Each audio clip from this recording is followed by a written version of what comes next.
തിരുവനന്തപുരത്ത് പോലീസുകാരനെ വളഞ്ഞിട്ട് മർദ്ദിച്ച SFIക്കാർക്ക് ഒത്താശ ചെയ്യേണ്ട പിടിപ്പുകേടിലാണ് ഇപ്പോൾ പോലീസ്. മർദ്ദനമേറ്റ പോലീസുകാരനെതിരെ ജാമ്യമില്ലാ വകുപ്പ് ചുമത്തി കേസെടുത്തതിൽ സേനയിൽ പ്രതിഷേധം രൂക്ഷമാകുന്നുണ്ട്. പോലീസുകാരൻ നൽകിയ കേസിൽ ദുർബല വകുപ്പുകൾ ചുമത്തിയാണ് CPM ഇടപെടലിൽ ആണ് എന്നും ആക്ഷേപമുണ്ട്.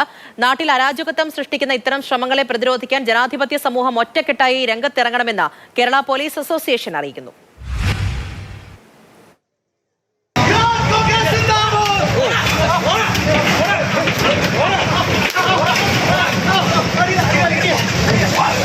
ഈ ദൃശ്യങ്ങൾ ഓർമ്മയില്ലേ?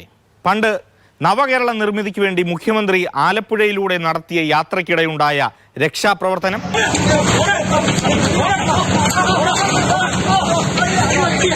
അക്ഷരാർത്ഥത്തിൽ രക്ഷാപ്രവർത്തനമാണ് നടന്നത്.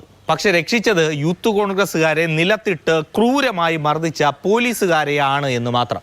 കാരണം ആ കേസ് എങ്ങും എത്തിയില്ല. ഇനി മറ്റൊരു രക്ഷാപ്രവർത്തനം കാണാം.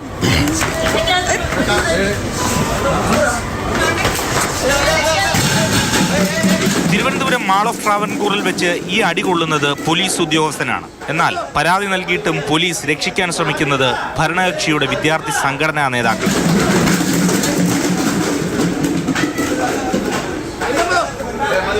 SFI പ്രവർത്തകർ പോലീസുകാരനായ മിഥുൻ റോയിയെ പിറകെ നടന്ന് പ്രകോപിപ്പിക്കുന്നതും വളഞ്ഞിട്ട് മർദ്ദിക്കുന്നതും ദൃശ്യങ്ങളിൽ വ്യക്തമാണ്. ദൃശ്യം പുറത്തു വന്നിട്ടും കേസിൽ പോലീസ് മെല്ലെപ്പോക്ക് തുടരുന്നു.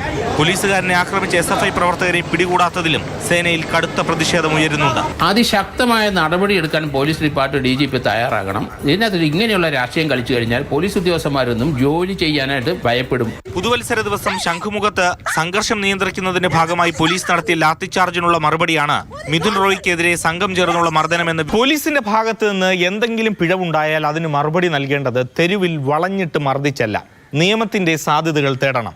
എന്നാൽ ഇവിടെ കുട്ടി നേതാക്കൾ സ്വീകരിച്ചത് തെറ്റായ വഴിയാണ്. ഒന്നുകിൽ അവർ തെറ്റ് കണ്ടുപഠിച്ചു, അല്ലെങ്കിൽ അവരെ തിരുത്താൻ ആളില്ലാതെയായി. ചിന്തിക്കണം ഇനിയെങ്കിലും CPM എന്ന party. AK Stephin, Mathrubhumi news, Thiruvananthapuram.